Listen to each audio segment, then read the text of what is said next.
तो क्या कह रहे हैं परमात्मा कि परमात्मा का ज्ञान परमात्मा ही करवा सकता है। पुण्यात्माओं, परमात्मा का जो ज्ञान है परमात्मा ही करा सकता है। जीव अपनी शक्ति बल से या अपने अभ्यास प्रयत्न से परमात्मा को नहीं जान सकता। अब बताओ, इस 21 ब्रह्मांड में कितने मानव शरीरधारी प्राणी हैं? धरती पर आज जो संत रामपाल जी ज्ञान दे रहे हैं, धरती पर इनके अलावा कितने इंसान हैं? 7.5-8 अरब। क्या एक ये ही है क्या? अगर ये हमारे जैसे जीव हैं, इंसान हैं, तो इनको अकेले को ज्ञान क्यों हुआ भाई? अकेले को ज्ञान क्यों हुआ? पूरी पृथ्वी पर एकमात्र जगत गुरु तत्वदर्शी संत, असल में नकली तो पता नहीं कितने जगत गुरु हैं, असल में जो शास्त्रों को जानता है वो एक ही क्यों है? अगर आप और हमारी तरह इंसान है तो एक ही क्यों है? अब जैसे वैज्ञानिक हैं तो वैज्ञानिक ना जाने कोई हजारों लाखों हैं, डॉक्टर हैं, डॉक्टर ना जाने हजारों लाखों हैं, लेकिन तत्वदर्शी संत, पूर्ण संत, परम पुरुष पूरी धरती पर केवल एक ही है, सतगुरु रामपाल जी। और भी तो हो सकते थे अगर जीव होते तो, लेकिन ये जीव नहीं है, आम इंसान नहीं है, ये भगवान है, परमात्मा है। इसलिए इनके अलावा ये ज्ञान आज तक ना किसी ने किसी धर्म में दिया और ना आगे कोई दे पाएगा, क्योंकि अल्लाह का ज्ञान खुद अल्लाह ही आके देता है। सृष्टि का ज्ञान परमात्मा स्वयं आकर देता है, दूसरा कोई नहीं दे सकता। तो ये परमात्मा ने सत्संग में ये बात बोल दी, यानी सत्संग करने का मतलब ये होता है अपनी जानकारी करवाना। खुल के नहीं कहेगा कि मैं कबीर हूं, लेकिन अब संकेत भी कर दिया कि भगवान का ज्ञान भगवान ही करवा सकता है। तो आज भगवान का ज्ञान कौन करवा रहा है? संत रामपाल जी। तो संत रामपाल जी कौन हुए? यदि परमात्मा का ज्ञान परमात्मा ही करवा सकता है तो संत रामपाल जी कौन हुए जो परमात्मा का ज्ञान करवा रहे हैं? खुद परमात्मा हुए कि नहीं हुए?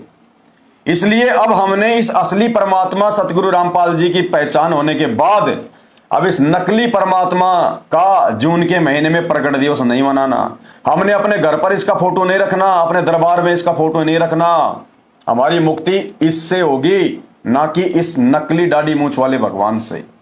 इसलिए हम सतसेवक 8 सितंबर को केवल अपने सतगुरु रामपाल जी भगवान का ही प्रकट दिवस मनाते हैं, जून के महीने में नकली कबीर का नहीं मनाते।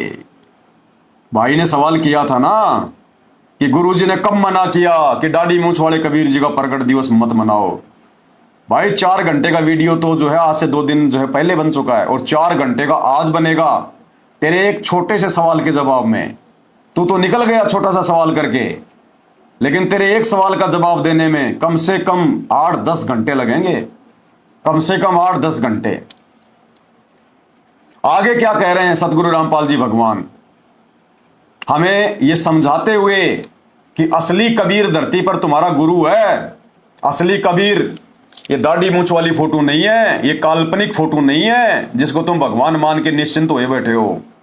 काल ठगेगा इस रूप में, और अपनी पहचान करवाते हुए अपने ऊपर ही भगत का पूरा आस्था, समर्पण, श्रद्धा जमाने के लिए गुरुदेव क्या संकेत कर रहे हैं सत्संग में? क्या कह रहे हैं परमात्मा? परमात्मा हमें कह रहे हैं कि भक्ति मार्ग पर अगर तुम्हें मोक्ष प्राप्त करना है तो इतना ज्ञान नहीं बनना पड़ेगा। तुम जिसको भगवान मान रहे हो, इस दाढ़ी मूंछ वाले कबीर को, अगर ये खुद भी आकर तुम्हारे सामने ये कह दे कि मैं भगवान हूं,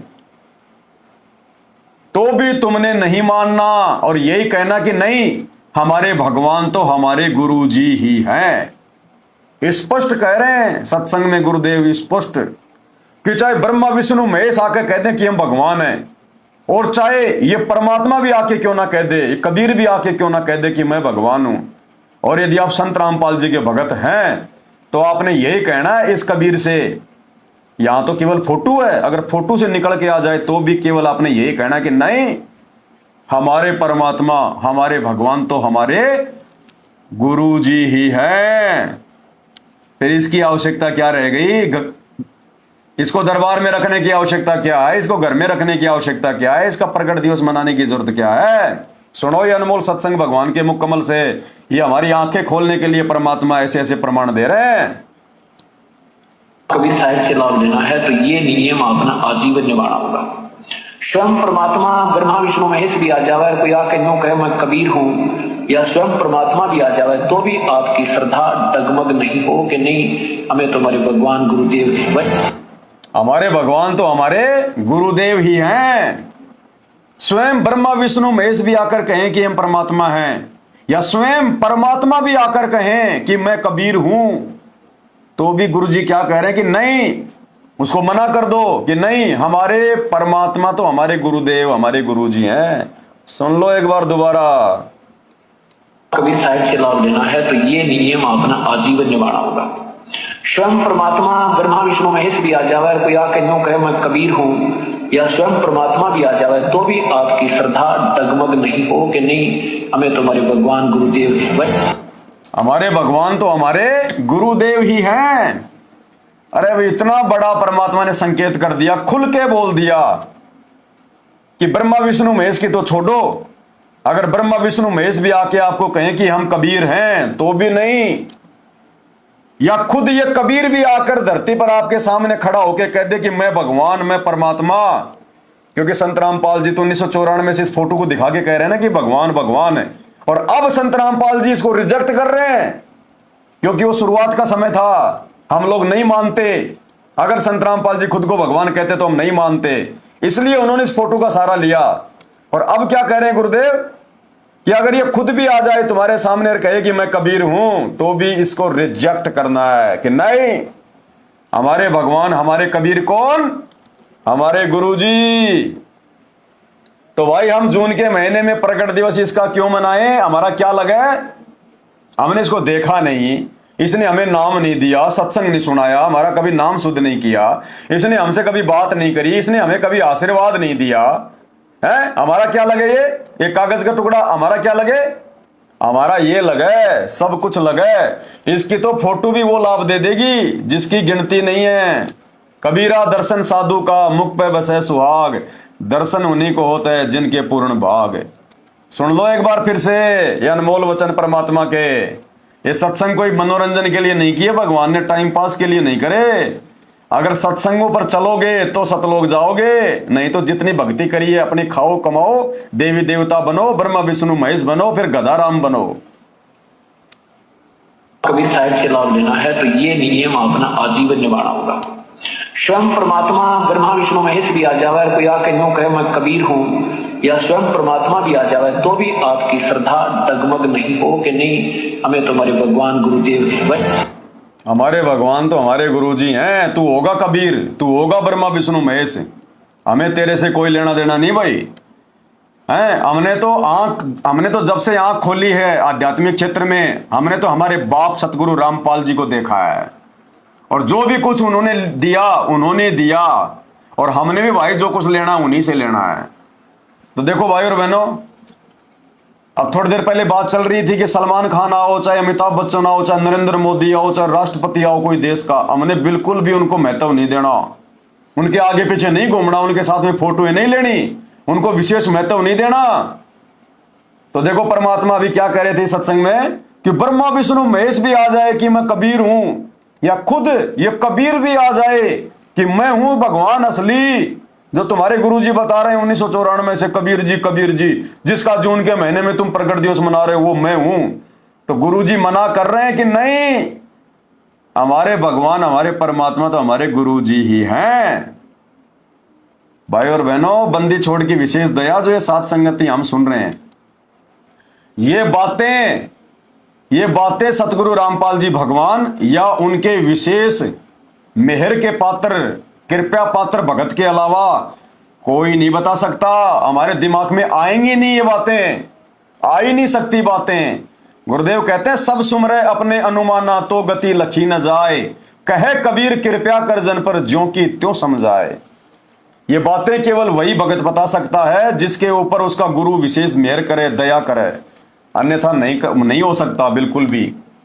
अब आगे सारी पोल पट्टी खोल दी गुरुजी ने इसकी, इस दाढ़ी मूछ वाली फोटो की सारी पोल पट्टी खोल दी गुरुजी ने। एक समय तक तो गुरुजी ने इसको भगवान बताया, हमारे घर पे इसकी फोटो लगवाई ताकि हम लोग देवी देवताओं की भक्ति छोड़ के और उस कबीर भगवान की भक्ति पे लगे, हम अपने गुरुजी की बातों को सुने। और जब गुरुजी को लगा कि हाँ अब मेरे बच्चे धीरे धीरे धीरे धीरे इस भक्ति पे आगे बढ़ रहे हैं, तो अब गुरुजी ने भक्ति के विधान अनुसार कि गुरु को भगवान माने बिना फिर मोक्ष नहीं हो सकता, तो गुरुजी को पता था कि अगर मैं इस फोटो को रिजेक्ट नहीं करूंगा धीरे धीरे धीरे धीरे सत्संगों में, तो इस संगत की आस्था तो इस कागज की फोटो पे टिक जाएगी, दाढ़ी मूछ वाली फोटो पे टिक जाएगी, मेरे को तो भगवान मानेगी नहीं, कबीर मानेगी नहीं, तो मोक्ष इनका हो नहीं पाएगा। तब गुरुजी ने धीरे धीरे धीरे धीरे सत्संगों में इस दाढ़ी मूछ वाली फोटो को रिजेक्ट करना शुरू कर दिया। परमात्मा कहते हैं भगत के लिए एकमात्र पूजनीय केवल उसका गुरु होता है, बाकी किसी का अनादर नहीं करना चाहिए। लेकिन अब आप जो सत्संग सुनने जा रहे हैं, उस सत्संग में तो गुरुजी ने यहां तक कह दिया कि ये दाढ़ी मूछ वाले कबीर जी का अगर आपके सामने आके खड़ा हो जाए तो उसका आदर भी नहीं करना, दाढ़ी मूछ वाले का तो आदर भी नहीं करना, क्योंकि काल हमें इसी रूप में ठगेगा त्रिकुटी पर, इसी रूप में। देखो ब्रह्मा विष्णु महेश से हम नहीं ठगे जाएंगे क्योंकि तत्व ज्ञान हो गया, लेकिन इसको तो हमने भगवान मान रखा है ना, तो इसके रूप में काल ठगेगा, क्योंकि काल ने ये दाढ़ी मूछ वाला रूप बनाने का आदेश भगवान से मांग रखा है। इसलिए गुरुजी चाहते हैं कि इसमें तुम्हारी किसी प्रकार की कोई भी आस्था ना हो। ये दाढ़ी मूछ वाले को तुम अपने घर से, अपने दरबार से बिल्कुल निकाल दो इसको, और अपने गुरुजी को बसा लो अपने घर में, अपने घट में।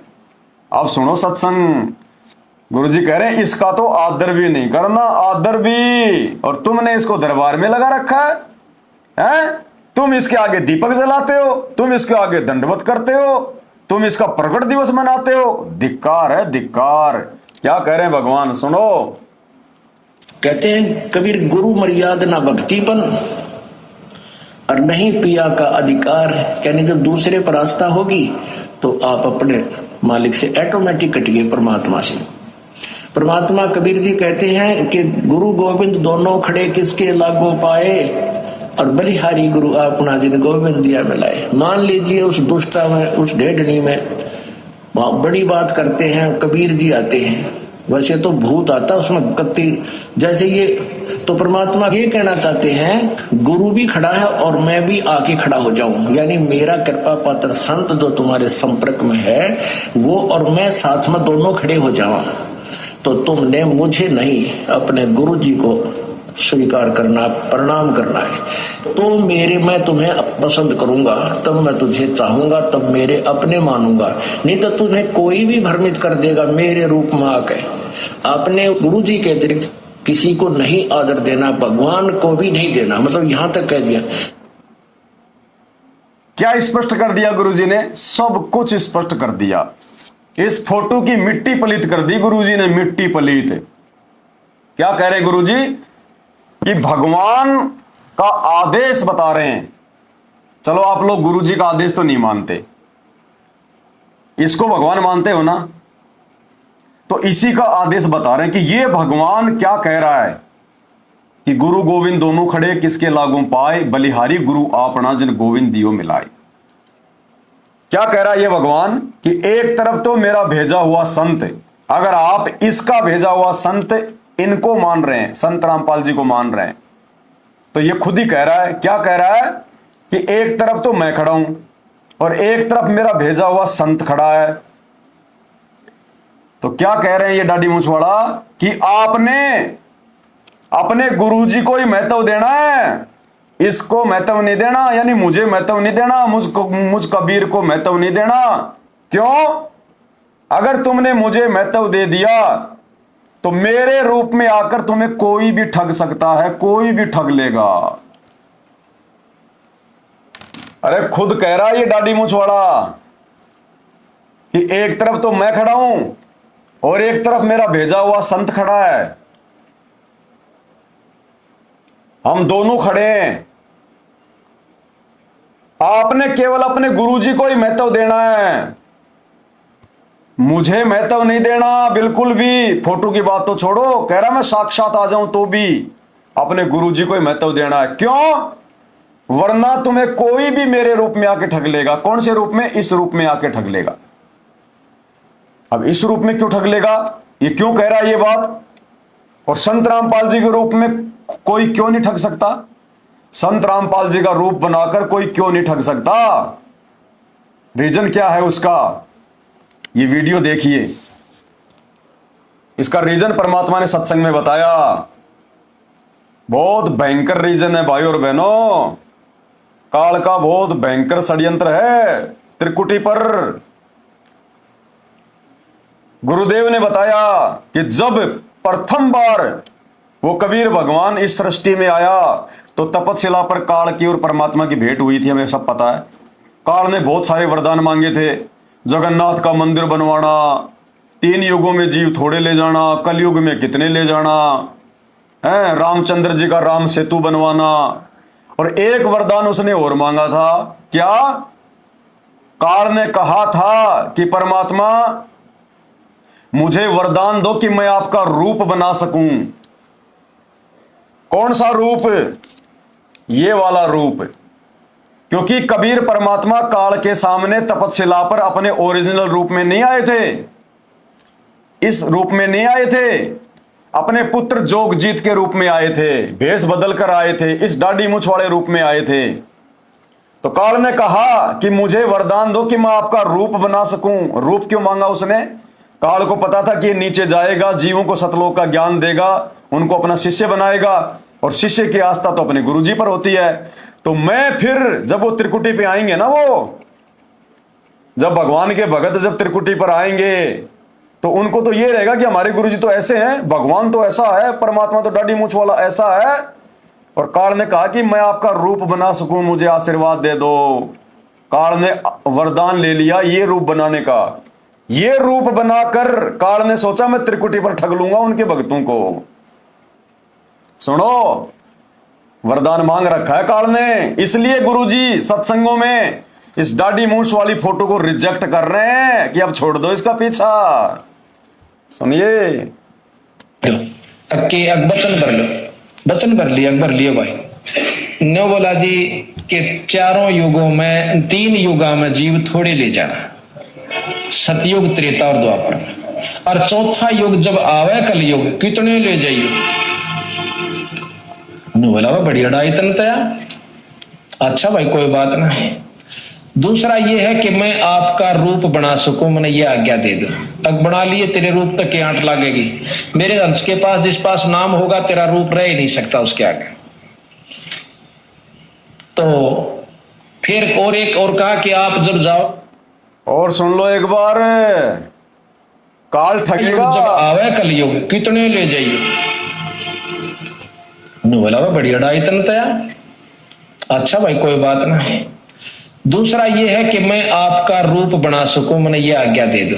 तक बना लिए, तेरे रूप तक की आंट लगेगी। काल ने क्या वरदान मांगा? कि मैं आपका रूप बना सकूं, मुझे ये आज्ञा दे दो कि मैं ये रूप बना सकूं, तेरे भक्तों को त्रिकुटी पर ठगने के लिए तेरा रूप बनाकर। इसलिए सतगुरु रामपाल जी भगवान इस फोटो को रिजेक्ट कर रहे हैं सत्संगों में, रिजेक्ट। इसलिए सत्संग में कह रहे हैं गुरुजी, इस भगवान को बीच में डालकर, ये भगवान क्या कह रहा है? अन्यथा तुम्हें कोई भी ठग लेगा मेरा रूप बनाकर। क्या कह रहा है ये भगवान? कि गुरु गोविंद दोनों खड़े काके लागू पाए, कि मैं खड़ा हूं और एक तरफ मेरा संत खड़ा है। एक तरफ तो ये भगवान खड़ा हो जाए ये वाला, और एक तरफ संत रामपाल जी। तो ये भगवान खुद कह रहा है कि मेरे को नहीं, अपने गुरुजी को याद आदर सत्कार देना, अन्यथा मेरे इस रूप में आकर तुम्हें कोई भी ठग लेगा। क्यों? क्योंकि काल ने वरदान मांग रखा ठगने के लिए। इसलिए यहां गुरुजी हमें जगा रहे हैं, चेता रहे हैं, इस फोटो को रिजेक्ट कर दो, फाड़ के फेंक दो। सुनो क्या कह रहे हैं परमात्मा, और मैं साथ में दोनों खड़े हो जावा। तो क्या कह रहे हैं? दोनों साथ में खड़े हो जाएं। मेरा कृपा पात्र संत जो तुम्हारे संपर्क में है वो और मैं साथ में दोनों खड़े हो जावा, तो तुमने मुझे नहीं अपने गुरु जी को स्वीकार करना, प्रणाम करना है। क्यों? तो मैं तुम्हें पसंद करूंगा, तब मैं तुझे चाहूंगा, तब मेरे अपने मानूंगा। नहीं तो तुम्हें कोई भी भ्रमित कर देगा मेरे रूप में आकर। अपने गुरु जी के अतिरिक्त किसी को नहीं आदर देना, भगवान को भी नहीं देना, मतलब यहां तक कह दिया। गुरुजी के अलावा भगवान को भी आदर नहीं देना, और कह रहा कि मेरे रूप में आके तुम्हें कोई भी ठग लेगा। इसलिए परमात्मा ने 7 संगतियां शुरू करवाई हैं कि 22 साल हो गई, कोई भी नालायक समझ नहीं रहा कि ये फोटो मैंने शुरू में क्यों भगवान बताया। मेरे सत्संगों को कोई जान नहीं पा रहा, कोई निष्कर्ष नहीं निकाल पा रहा। तब परमात्मा ने इस 2 कोड़ी के इस जीव को, इस कुत्ते को, इस गधे को, इस पवन दास को सद्बुद्धि बख्शी, अपना विशेष आशीर्वाद दिया। भगवान ने विशेष आशीर्वाद, और परमात्मा ने इस पवन दास को खड़ा किया अपने भाई बहनों को यह समझाने के लिए कि असली कबीर संत रामपाल जी हैं और ये तो नकली कबीर है। नकली कबीर ये काल है, इस रूप में काल ठगेगा। इसलिए हम सत्सेवक भाई बहन 8 सितंबर को असली कबीर संत रामपाल जी का ही प्रकट दिवस मनाते हैं। इस नकली कबीर, काल रूप कबीर का, दाढ़ी मूछ वाली फोटो का जून के महीने में प्रकट दिवस नहीं मनाते। हम इसको भगवान नहीं मनाते। इस फोटो को हमने अपने घर से और गढ़ से निकाल दिया। हजारों भाइयों ने फाड़ फाड़ के फेंक दी ये फोटो। कितने मुकदमे हो रखे हैं हमारे ऊपर, लेकिन जब तक इस बाप का हाथ है तब तक कोई माई का लाल कुछ बिगाड़ भी नहीं सकता, कुछ भी। इसलिए भाई हम केवल अपने गुरुजी को परमात्मा मानते हैं, और वही परमात्मा है, और आने वाले समय में पूरी दुनिया मानेगी उनको अपना बाप, अपना भगवान मानेगी, अपना अल्लाह मानेगी। मुसलमान उनके चरणों को चूमेंगे, हिंदू उनके आगे आके दंडोत प्रणाम करेंगे, वाहे गुरु कहते हुए सिख समाज उनको चंवर करेगा, और ये जितने भी ईसाई हैं ये यूं करते हुए आएंगे। जय हो संत रामपाल जी की, जय हो संत रामपाल जी की। लाइन लगेगी 100 किलोमीटर का पता नहीं, 50 किलोमीटर लंबी लाइन का पता नहीं, जहां तक देखोगे बंदे ही बंदे नजर आएंगे। बंदे 2-2 महीने में नंबर आएगा दर्शन करने में, 2-2 महीने में नंबर आएगा संत रामपाल जी के दर्शन करने में।